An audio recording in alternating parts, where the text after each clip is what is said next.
Hello, everyone. Thank you for tuning in today. We are sitting at House to Statistic at People and Banyan, and we are hosting a talk, The Politics of Artistic Identity.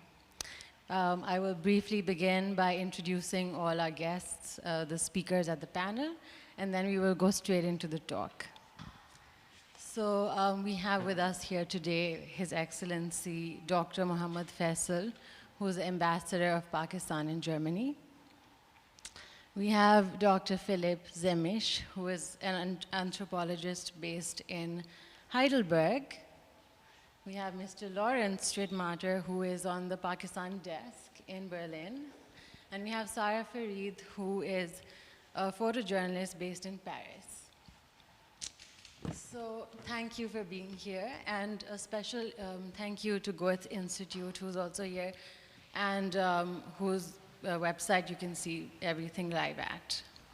So to begin with, His Excellency, tell us what your views are about the Pakistani art, especially the contemporary art. Yes. Thank you very much. Hello. You can hear me. Good. Yes. Thank you. Thank you very much for the invitation. It's wonderful to speak about Pakistani art in Berlin, of course, introducing our art to Germany and through Germany to Europe. Pakistan art scene is varied, and the contemporary one is really challenging. I'm fascinated by the name People and Banyan trees, because I come from a rural setting. My home is near Faisalabad in a village where we have these people and banyan trees, and where we used to play around these trees when we were very young, especially in the summers. And these trees are hundreds of years old, some of them can be. And they have seen centuries, you know. They have seen peace, they have seen blood. And it is up to us to focus on which part of history we want to. So it's quite a fascinating, and I really commend whosoever chose this very catchy title, People and Banyan Tree. With Germany, we have a very unique linkage, and I am fascinated that you are from Heidelberg or studied there, because Iqbal had a huge linkage with Heidelberg, where he lived and studied, and then in München. So we are working to enlighten and re-enliven the linkage of Iqbal. He has poems on Neckar, he has warm letters from that time. So that part of our historical art linkage somewhere has been lost, because we don't have that kind of a linkage with any other country in mainland Europe. We have a link with the UK, but that is more of a colonial nature. So this is a unique thing, and we are working on it, and hopefully very soon as Corona improves, we want to hold a couple of events to that effect, which would also focus on Iqbal, Goethe, Nietzsche, other philosophers, and the artwork also, and the poems. So this is mainly this, but I really commend you. It's a wonderful thing, and you have all our support, and I'm really proud of you. Thank you very much. Thank you. Sorry, it's times of COVID, and I did not introduce Amber Arifeen, who is with us today, because I was looking at the audience. I'm really sorry, Amber. So we have our guest, Amber, the next speaker, who's a fine artist. She's in Islamabad. And Amber, can you say something? We can't hear Amber. But it's also great, because ever since we've seen ourselves in these times, we've learned to adapt, and it's great that we're having this panel here, and she's joining us from Islamabad. And hopefully soon we'll be able to hear her.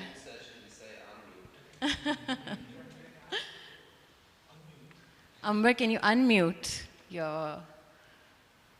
Oh, we cannot hear her. Anyway, thank you, Your Excellency, for...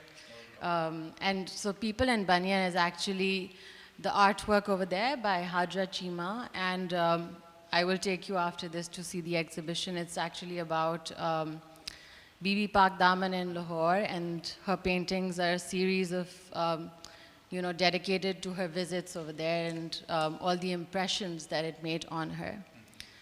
Moving on, Lorenz, you spent a lot of time in Islamabad and you were really into the art scene over there, and you were deeply interested, from what I remember also, in contemporary art, but also the digital art, which is a new medium that's really come to prominence in the last few years, not internationally, but for Pakistani artists. Can you tell me a little bit more about how it sparked your interest? What are the artists that you were looking at? What are the similarities you drew between those artists or international artists or German artists for that matter? Yeah, thank you, Sarah. During my time in Islamabad, I was especially astonished if you look at the digital art scene over there. Okay. I think that works. Great. And sort of put it in the wider context of the whole country of Pakistan, which is of course a very rich country and a country with very diverse regions, but also still mainly agrarian country, where the sort of divide between maybe the rural centers and the countryside is quite strong. So it's of course, in the first place, surprising to find digital art like the work of Omar Gilani, which we see here in the exhibition. Is especially this aspect of the sort of futuristic world that sort of integrates elements of folklore, like from Lahore, for example, and puts them into sort of a it's a bit retro futuristic, maybe we could say. This was quite surprising to me. I hadn't seen anything sort of like this in a long time, and especially not sort of incorporating sort of the distinct Pakistani features in this artwork. And I think also it's an interesting way of course dealing with issues of the Pakistani society.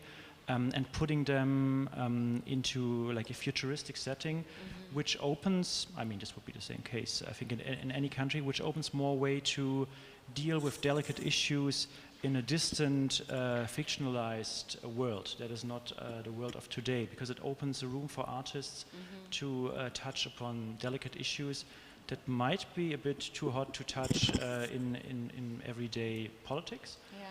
But in sort of doing so, it is an interesting combination maybe of politics, activism and arts that also shows that especially Pakistani art is not only about sort of things that are nice to look at or that are sort of well made, but lots of the work sort of incorporates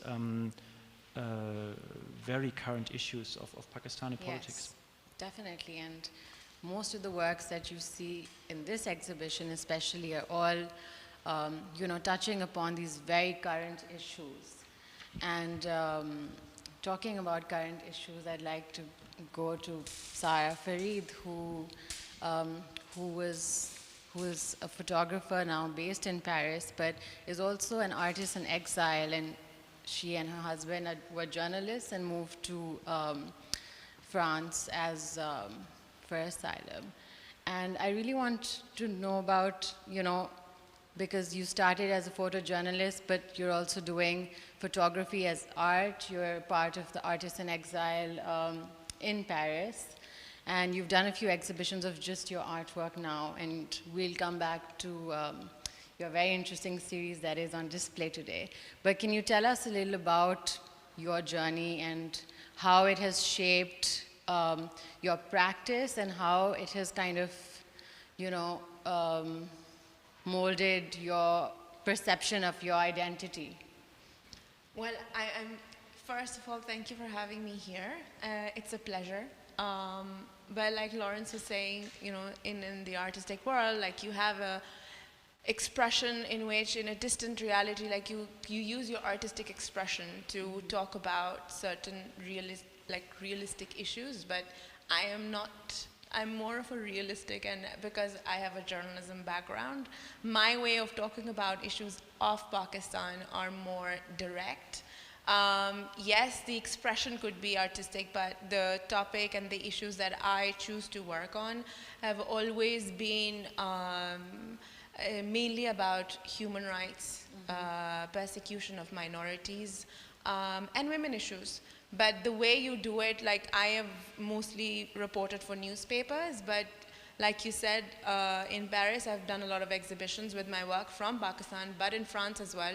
And it's sort of a cusp of documentary photography, but done in an artistic way. So it's I mean, I don't know what you say, what is an artistic way of doing it. It's my way of doing it. It's how I feel it, how I grew up, I felt anger about things around me. My life has been in Pakistan. I have never lived anywhere else. So whatever you see in my work, it's a reflection of me and how I felt about issues.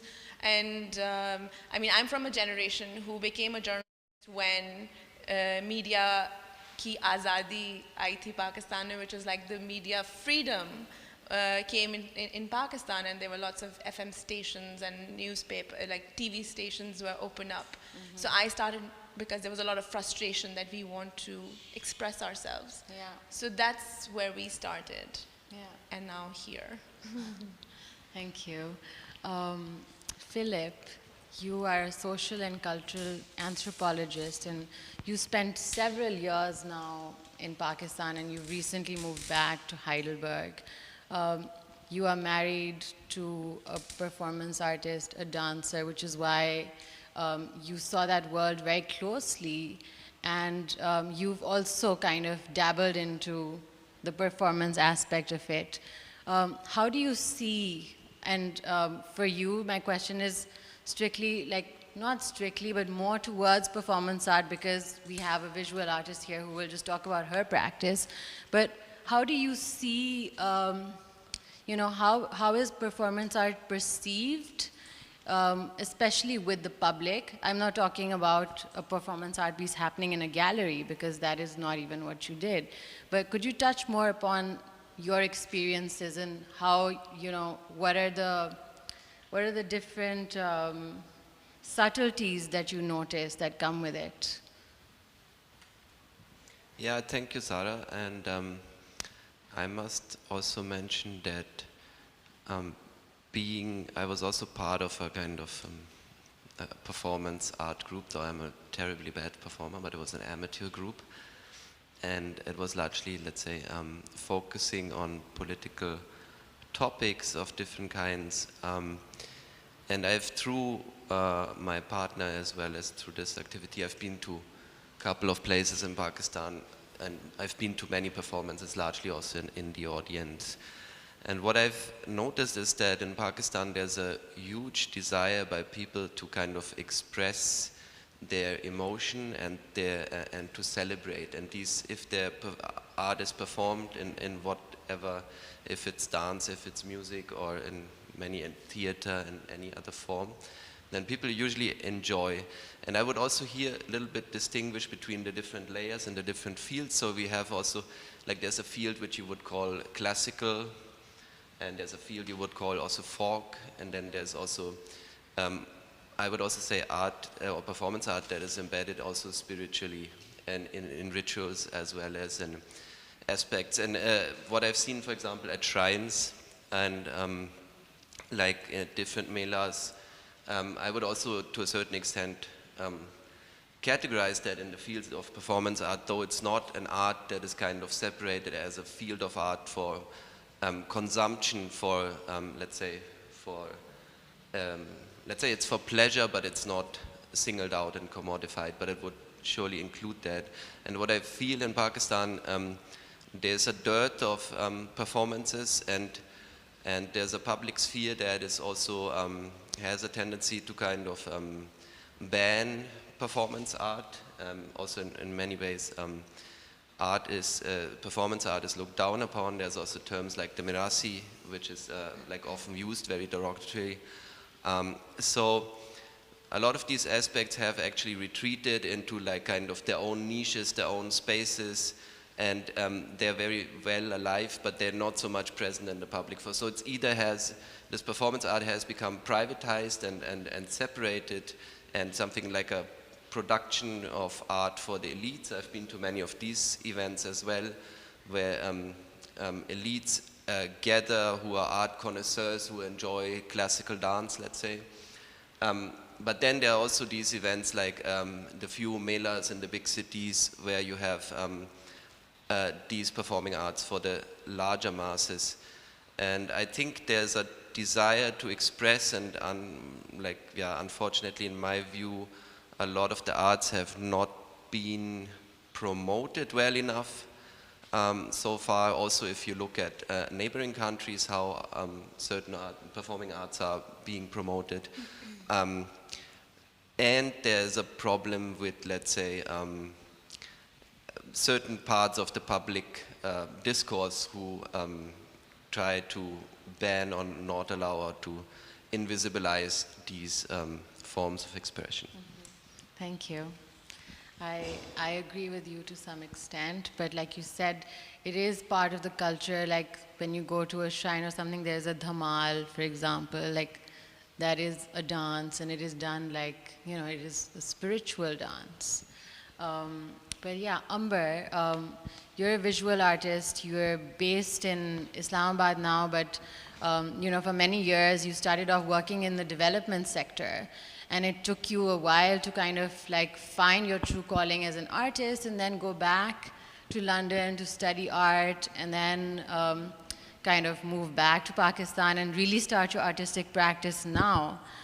Could you tell me a little bit about your journey? And with you, like we talked about this earlier, like you don't consider yourself just a Pakistani artist, right? Like what is a Pakistani artist? Why can't you just be a contemporary artist with your artistic expression? So tell us about your journey and how you know, you see your artistic practice, and how has it evolved in the last 2 years, I'd say. So my practice is about the South Asian female experience, and understanding her lived experience. What is it like to be a woman in South Asia right now in the contemporary context?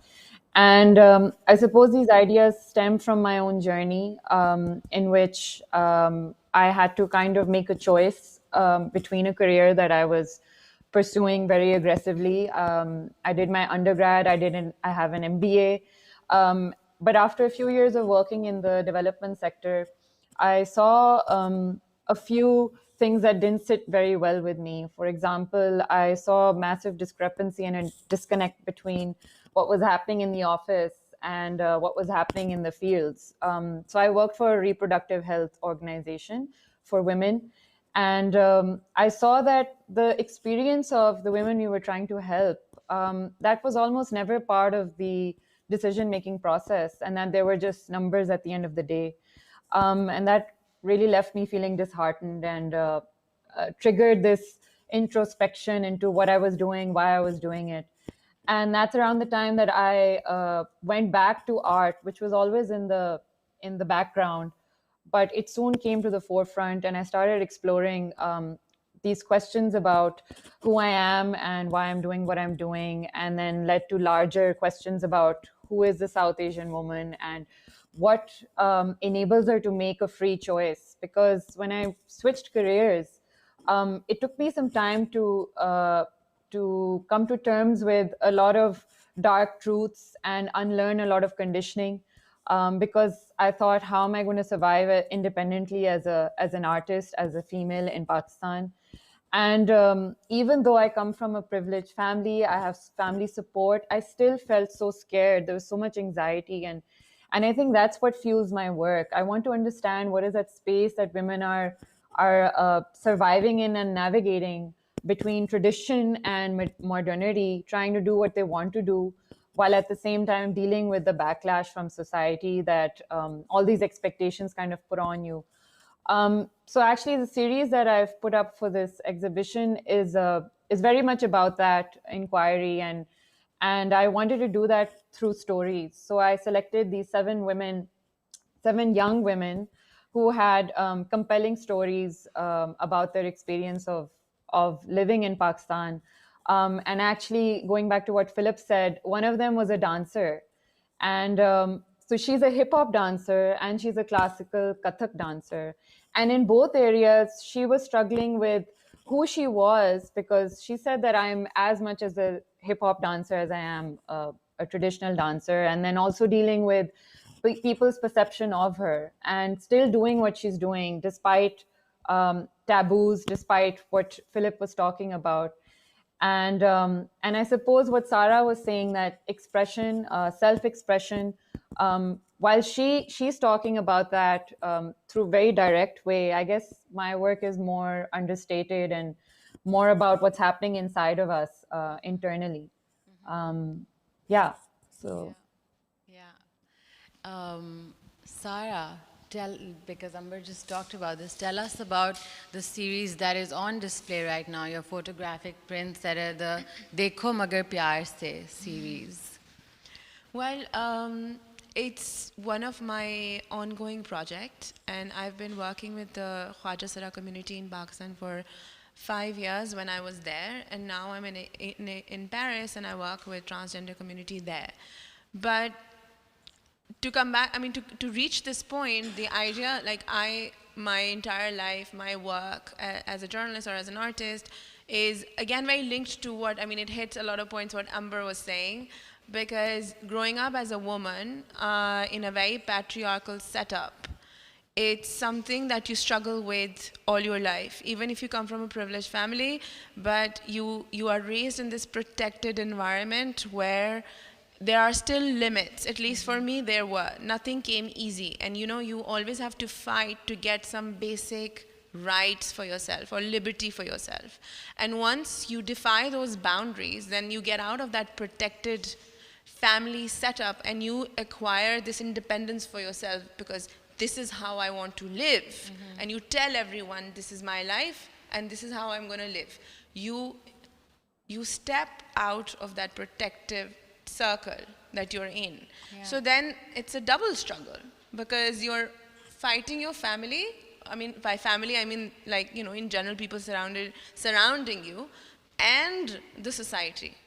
So it's a double struggle. And it just, this work and all my work comes from that point of struggle, which is, I'm sure any girl who has grown up in Pakistan, and now I know even in Europe, everybody has their struggles. But as us growing up in Pakistan, we've all had some sort of harassment, assaults, and troubles growing up. And then we transition those emotions into our work.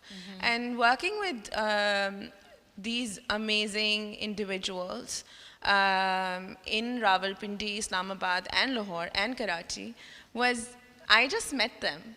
In my everyday life, I was with my son, and we used to be in Islamabad, and we used to see them, and he even, like, we would say hi and hello, and then eventually was like, yeah, Amma, who are they? And, you know, are they your friends? And we just started talking to them and having ice cream together. And then I was like, will you take me to your house where you live? Because we grew up seeing them on the streets. Yeah. But how many of us do know where and how they live? Yeah. So I was intrigued because I wanted to show that aspect of their life.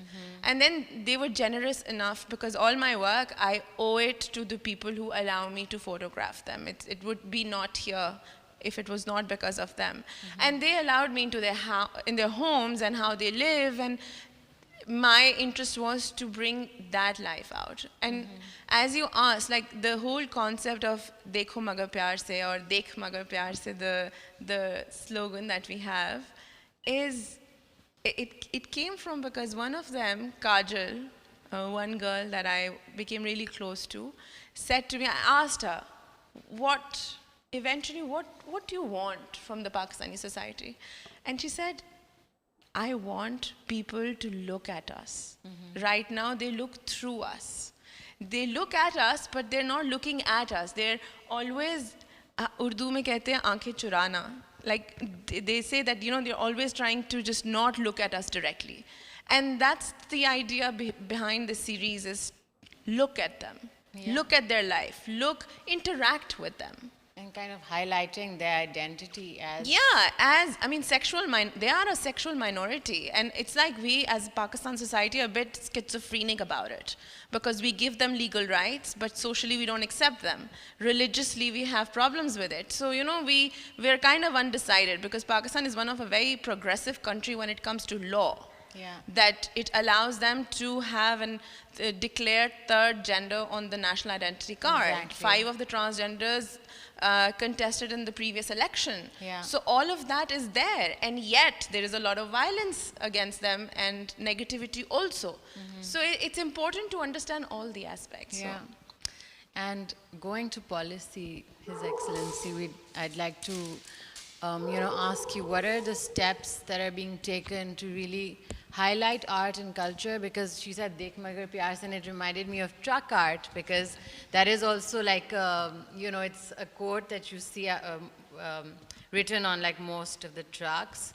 And when people see truck art, they know all of a sudden that yes, it's Pakistani, that is something that we're known for.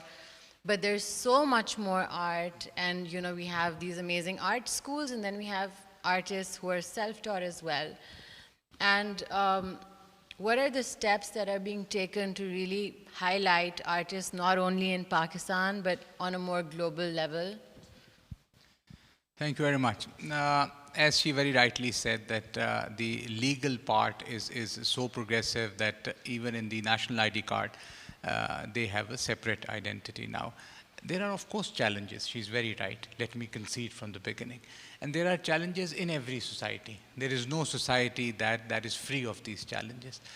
My presence here is indicative that we own those challenges. We want to overcome those challenges. Of course, education, literacy, understanding, then social norms and practices rooted in history, all of them, you know, they change with time, slowly. And people who work on these things, they liberalize in a way, because like our electronic media liberalized and went up to the roof, and now it is being rationalized as I see it, because even the whole news scene is now, the demand is changing, and YouTube and everything, and you don't have to watch the entire news thing. Same is the case with artists, because I remain in touch with them. I brought a lot of paintings from Pakistan, which are, you know, at display at my house, at the embassy. Truck art, if you visit the embassy, at the face of the embassy, there's an entire truck art row, a double row that you can see, and that was done by young Pakistani artists on their own, who visited about some years ago, and then they painted it. And even we are moving beyond it now. We are thinking of some other things to add on to that. So there's a lot of work going on. I am the first one to concede. There's a lot more to do. So we are and we should move towards that. Yes, definitely. Thank you. Continuing the same narrative, Lorenz, because you still are sitting on the Pakistan desk, and you know the German embassy also you know, has a lot of different projects for highlighting art and culture, especially from Pakistan. And the fact that we're having this show here today is also like, you know, the support that we've received. So going back to your time in Islamabad, or still your connection, what are the steps being taken on that side? And is there like a certain, you know, kind of art or like a concept that needs to be put forward for it to really be highlighted, or is it open to like all mediums, like something that like what we have here today, which is film, which is art, which is performance art, which is, you know, a mix of all kinds of mediums? Interesting question. Yeah, I think the difference between Germany and Pakistan in this regard is, of course, Pakistan is also a very young country. I mean, Germany is as well, but some structures have been in place before. Lots of museums were founded in Germany a long time ago, whereas in Pakistan, from my experience, there's lots of galleries. It's more also sort of informal through art curators. I don't want to imply that sort of the art in Germany is state-driven. It's not. But actually, I think it's very good to highlight that in Germany there is lots of funding in the art scene from the government, which should not be mistaken for taking influence on the content. I don't think that's the case. Just to sort of make this clear. But actually, it is also a way to carry out, I think, also the state and government's duty to sort of take care and support the art scene, because it's considered a vital part of society. And I think we've seen in the Corona crisis now, there were a lot of instant support and financial help for the economy, but then the art scene was left aside in the first months in Germany, and there were lots of discussions about this and about the shortcomings, which I found a very interesting topic that sort of lots of people highlighted, that support shall not extend to basically the capitalist parts of our society only, but also to the things that really sort of maybe touch our hearts and minds in a way that makes us think about the way we want to live, and about also the struggles we are facing. And I think this is something maybe in a society that is younger, that is more diverse, where you have a greater difference maybe between the richest man in Karachi and the poorest farmer in Punjab or in Sindh. There are struggles, like the ambassador mentioned. In every society we have those struggles, but I think in a positive way in Pakistan we see that struggles are sort of transported and integrated into the artist's work.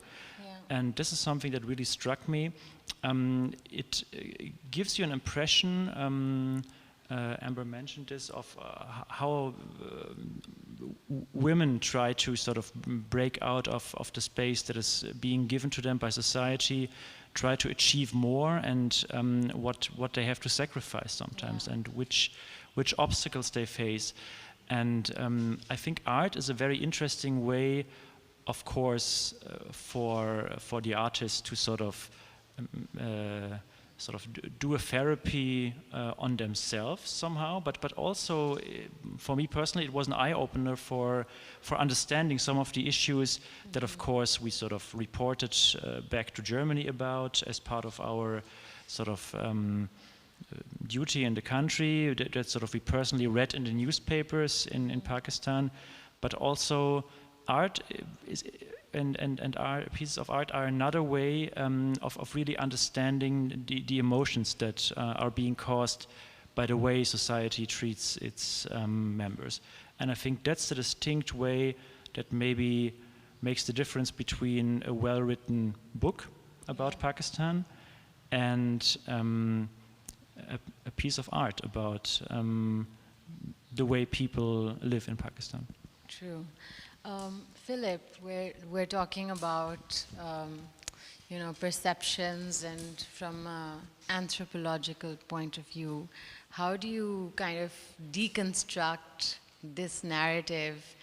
And I'm actually talking more about the fact that we're sitting here, we have all this art, and of course we've brought it to like an international platform. Things have changed, things have shifted. We have many mediums here. How do you deconstruct all of these different layers?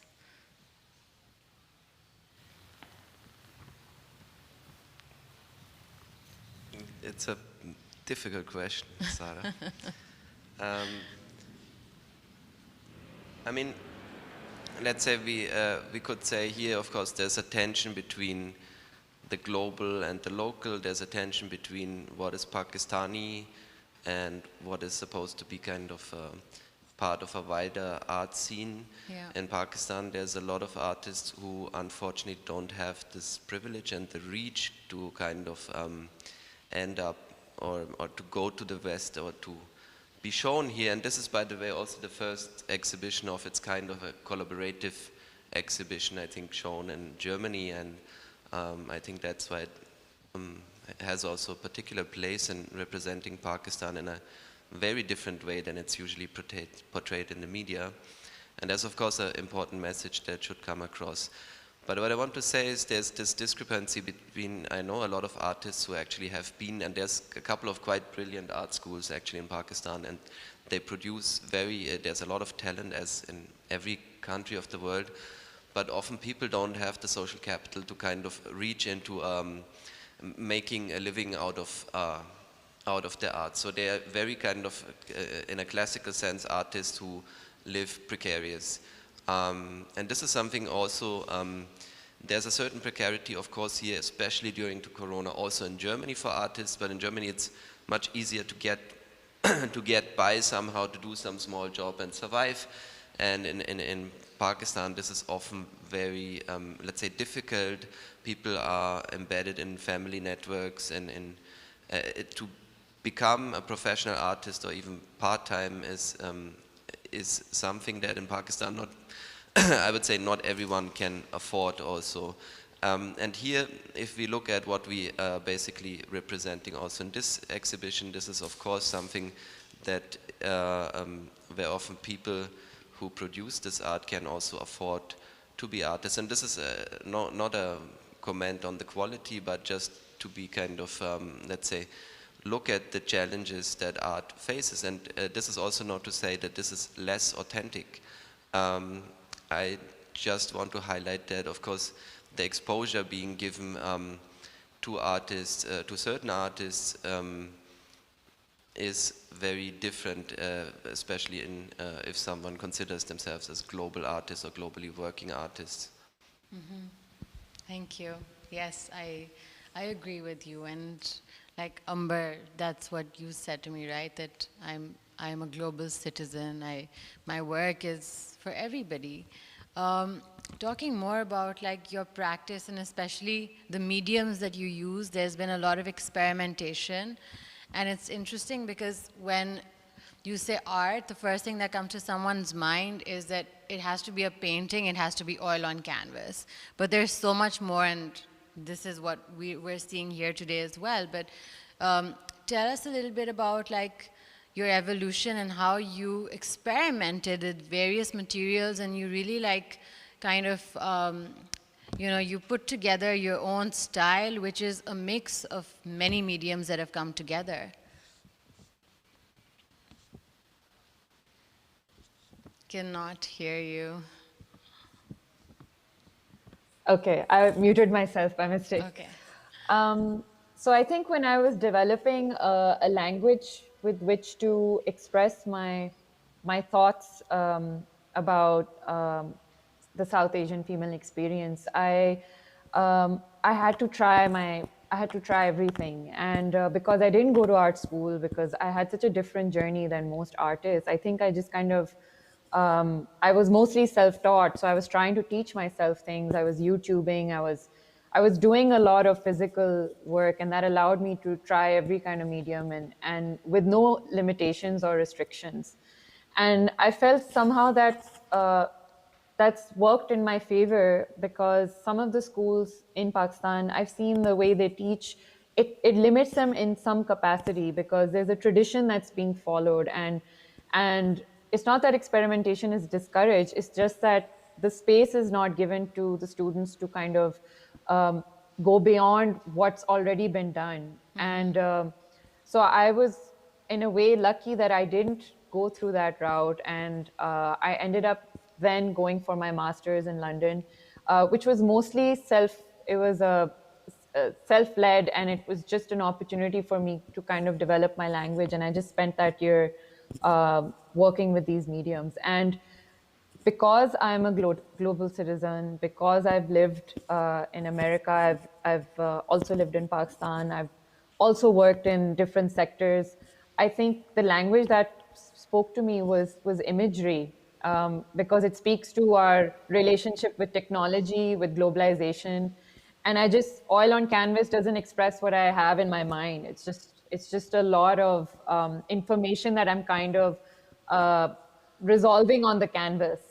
And I also feel like that's part of what the female experience is also. It's sometimes so confusing because there's so many contradictions that we're kind of navigating, these dualities that we have to resolve, and sometimes are unresolved, leaving us pretty frustrated.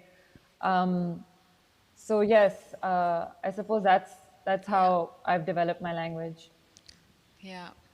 Yeah, and you know, sometimes people think that an abstract artwork is very easy to make, but they don't realize that there's a whole process behind even that. And artists who were even painting like that first had to go to ateliers or art schools to really perfect their skills to get to that point where they can express themselves in an abstract manner. And yes, I would like to conclude this talk now, and I leave it open for any of the speakers if they have like a certain comment to make or something that you would like to highlight or talk about. And then we're going to open it for questions if anyone has any. Does anyone want to make a comment? I would actually like to highlight something. It's a bit outside the artistic world, but just let me emphasize that it's a very auspicious occasion this year because we're celebrating 70 years of German-Pakistani diplomatic relationship.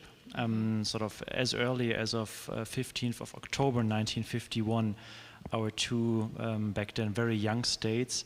Actually, Pakistan precedes us by 2 years, as the Federal Republic of Germany was only founded in 1949, sort of established diplomatic relationships. And we've seen a visit of the Pakistani foreign minister 1 month ago, which is not easy to organize in these times, but which was a very, I think, sort of a good sign of the relations between our two countries.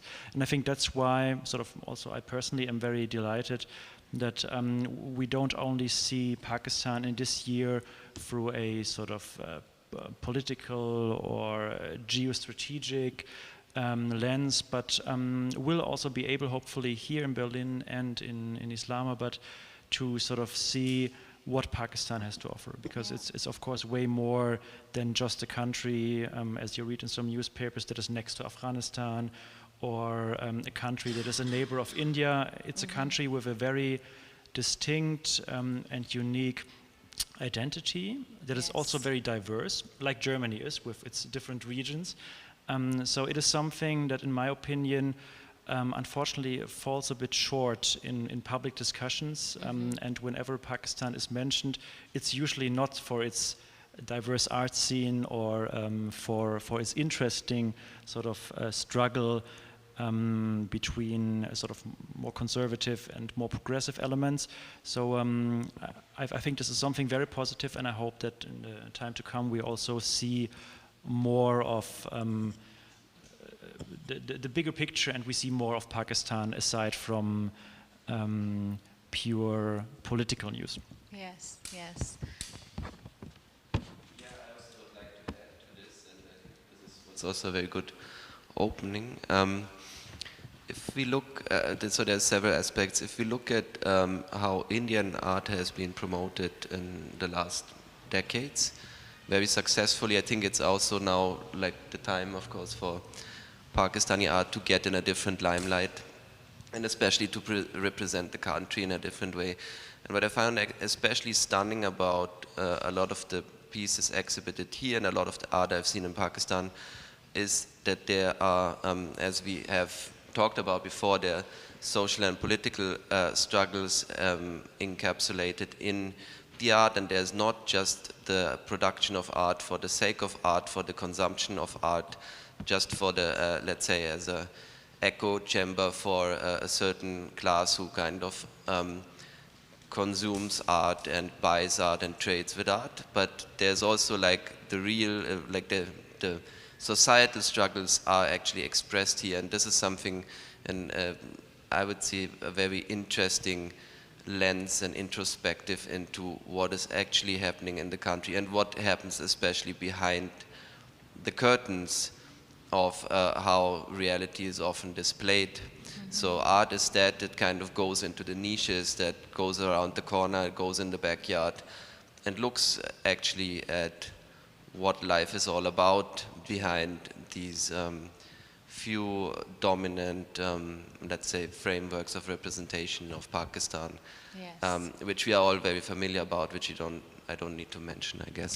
Yes. I would just, if I may, just say one thing, because I think it's important to mention, like, I mean, especially again, as a woman, as women artists, in here also with the Aurat Azadi March artwork and a lot of representation, because we had conversations even within us about if somebody looks at this artworks, do they really understand where it's coming from? Because, you know, our conversations in Pakistan still, even about women's rights, our sexual rights are so basic at so many levels that perhaps, and that's my experience now living in Europe, is yes, there are similarities, but sometimes our starting point is still way behind. And then the other aspect of fear. We do our work with a lot of fear, which, you know, the freedom of art, like art is always, it is a form of activism. And you always, the discourse is always to challenge, to make people uncomfortable, that's the idea. You talk ahead of time. And that's what people back in the history have done. And many artists in Pakistan are right now doing it, but living under a lot of fear. And I think it's important to open the closet and talk about this, because we cannot just hide and say that, oh, everything is fine, because yes, we have progressiveness and a lot of that, but we also live under a lot of threats within the society as artists, as activists, as journalists, as a woman journalist. You know, so it's important to keep that in mind when you have these conversations about artistic identity or the progressiveness of art for Pakistani artists. Yes. To conclude, His Excellency, would you like to say a few words about our discussion and your comments? Thank you very much. I can assure you that you will see much more interaction on the art scene, as Lorenz mentioned. That would not undermine the political interaction, which would remain, maybe increase, but definitely more on the art scene as we are opening up everywhere. And the fact that art in any case, you know, wherever, as she very rightly said, is avant-garde, it is something that reflects the future. And of course, there are worries about the future, concerns, but the artists carry on like they have, whether in Germany or in France or in Pakistan.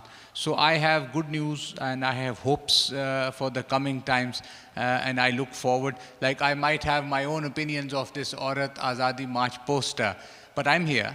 And of course, I'm entitled to my opinion, you're entitled to yours, fair enough. So we have to live with this. I have to live with your opinion, you have to live with my opinion. But we can coexist and help you even develop your form of art, whatever that may be. We support that.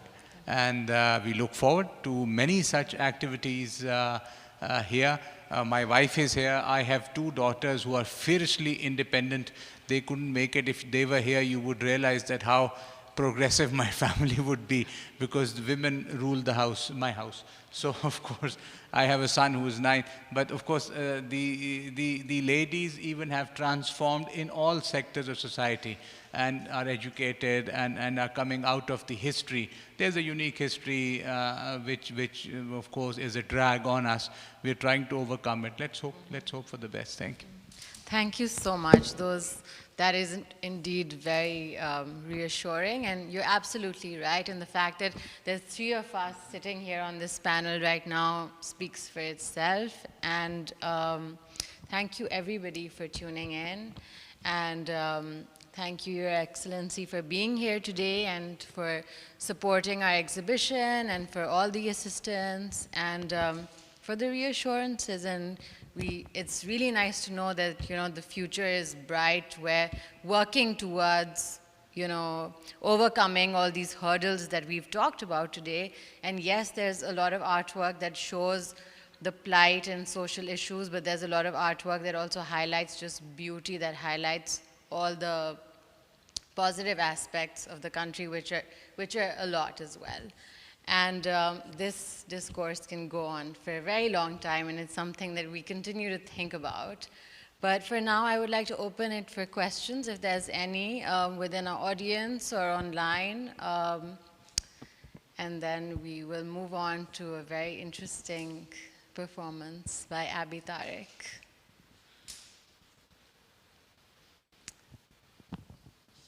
Okay, so we're going to move on to Abi Tariq's